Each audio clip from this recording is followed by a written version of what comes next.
oba fefa ginedwa ofi Nadom Herbal Center abena bapa enu no ha obeka ho asem enfiri ho ne TV ebebo bapa na ho ye de na de bia hye kama enu nti me to me sa de afre no one dog 100 Ghana na one staff ni nya akra say dog to me to 500 cedis tickets na ba 9 lessons Adom TV 9 lessons for National Theatre 20 for dog onye hwe okay because I carols nyum no Miami hu to nti o se mbe to me say sister jai ti ya me ya Adom a 20th December Adom TV 9 lessons e baso den kuma wood for ya da mo ase wate ya mo me yesre dodo mo ya de ya me hira mo pa ye wo hia ye 50 Ghana cedis no wato ticket Simun tem because 7 years asase ai anyom to fo no so de ya line omo up o sre na wo trodwom na che se ye reading so fefam nom ne ade oh nice wo ma ye de bi da afi de wadaroma me to me nsade afro sebra na wa obete kedua se wono ne less na wo be reading by the time I be free wono or how be ade by ye no ne ko away nti nyame ya adoma eti ensa from some be kai ho ti abena ya nase nya samu akwa ba biem ai Nadom Herbal Center wonu ahodo ne ni ebusia me de nchia fi Nadom Herbal Center ye boaboa ho e de ahia bronya no na obubu ndro oye ho aduro enye kasa keke e wo se o prepare ahead because e duru ho na so yare a ye kwantumi nkobi 9 lessons and carols unya ya nka abekọ enso okwa akodwu ho unya ya abekọ malaria chewo ye ho hwia enye ye unya ya abekọ na enso waposo ye oya e ma ne nduru ho ma ye nkonya bronya ye ntwe obi ya wa abedile du beja ho ade ase nti that's December na wo se wudi ni ye obedi ni wadi ni ye dia na kyese Nadom Herbal Center ye ndru ade abedwa maso no pe bia no abobọ na esiesie ni pedua Nadom ye ena ye nafa x-ray mixture ena ne capsules nafa lady clean Nadom garlic bitters ndro no bebre en mabobọ so mnya daje na menkyere mu na menkyere me bia ene ne a eye anope ye be hyase e de free nafa lady clean nafa lady clean ameka ho asemi medo eye 100% natural feminine hygiene wash Nadom yankasa ene yakwaye makotiti ndua haban ene ndua hini ya dia fa mfidiem ahohoro ho aye no krogen a doctor fekukudam a omunim de ena chese gina fidie ho dia haban aye dre kama ye wie enso mpanifo e de stamp esisu se eye menua ba infections tetew ahimfi honom ekekaw utumi tia oye ho hwia enye ye nsuo egu sabio nsuo na egu no enkambo ne bi eje kire eba atena ho ache wanum ndru abanum ni na still enkwa ene eye last stop maunsa enka nafa lady clean say enete ehye na dakem kama asawa ehye ho entu behwe kakra egu asawa na ade akọha mekira wo de be hya himfie ho na esiesie ho nom kama ede amam ebia wo de no awo anasa abrabo mu sem kamrabo mu sem a ebia na wuwie ye no ama himfie ho nom ebie anasa infection no kra no set na wo so echa naturally no etumi ama himfie ho nom ebia na wo de na sa neti a ma wonsa enka nafa lady clean asawa kakasha ho esa akotobi 2 cedis 5 cedis benya bia to ne fa siesa himfie ho nom na ho nom endimu na ho nom anya wose kama we no ye ka me mpese me kan bebre me se koto na use hye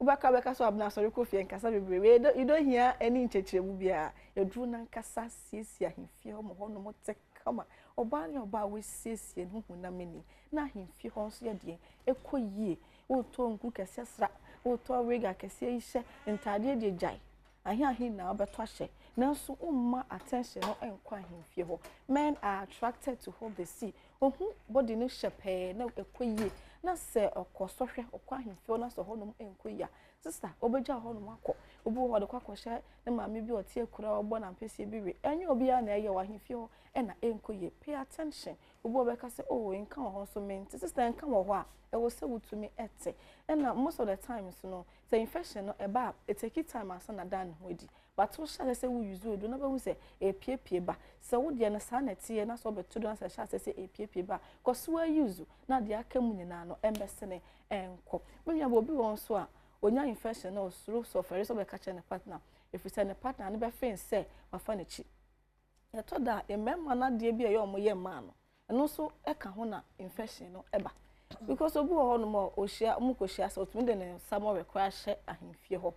nini na ye factor etumi ma onya infection especially say ne more no fika kra wo mu na say fu a obetumi enya infection e de free ho no mo and obi ho no ma instead so be use lubricant no interfere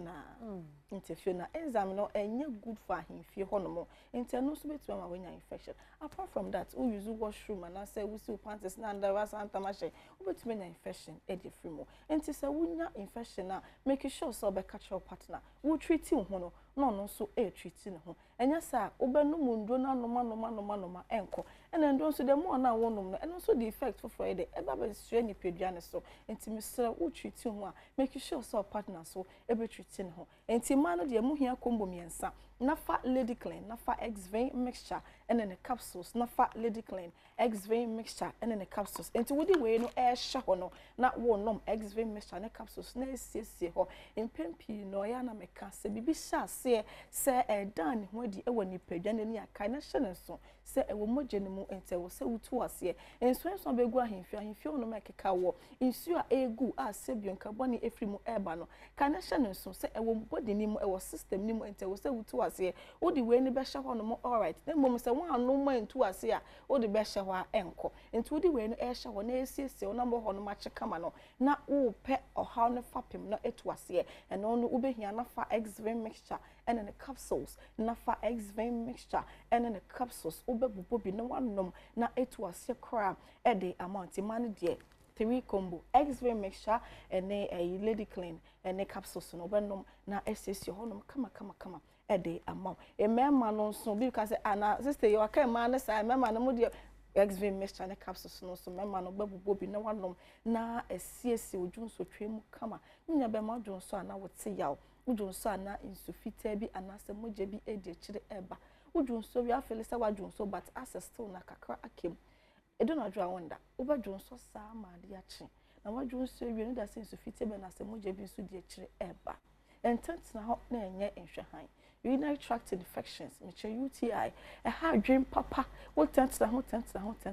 ye ba ko show rubber the do bembe show be memo abetumi adwonso e ma ni ndu sa stage no e ma ni ndu sa level nansa ano pay ya wuti mi ke make sure so won sabeka nafa x-vein mixture and the capsules nafa x-vein mixture and the capsules e be hwa boa na esisa adwonso how ni na e di free ho e de mani pa de wo da wo so tumi da na wo da ye na wo feel good wo sorry na power ye active na adwonso ntumi nda na dwo imagine so ye driver ni na oti stage na dwo so sa wantumi anda uba konya accident akwako wo ye mpene sa bronya na ebe mfa wo san kosan obi bisel pedunnom na nsi oha no hokwan edo na pana se wo si road a wo ye active wani da ho pa e nafa x-vein mixture and the capsules nafa x-vein mixture and the capsules ubenom na esiesi odwunso twem kama betuma dwunso kama odwunso a wonte yaw dwunso no enya awoso na wakora akwadwunso akwakwachim enkwadwunso onkwachim o so feel relax na odwunso smooth kama na feel good odwunso na wo chima mesrew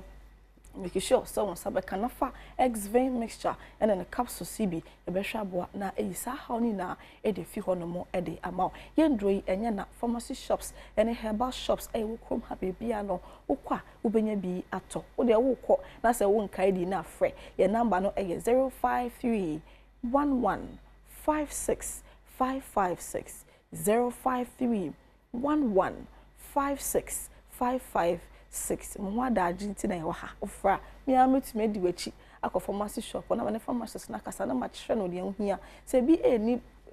area wa ofra betumi e de amaka na se rider e de abro hu ehia ye pa nti me sese ne honey tie bia no fa beda Nadom Herbal Center ye bete ne te e de ama e bia wo de na nya infection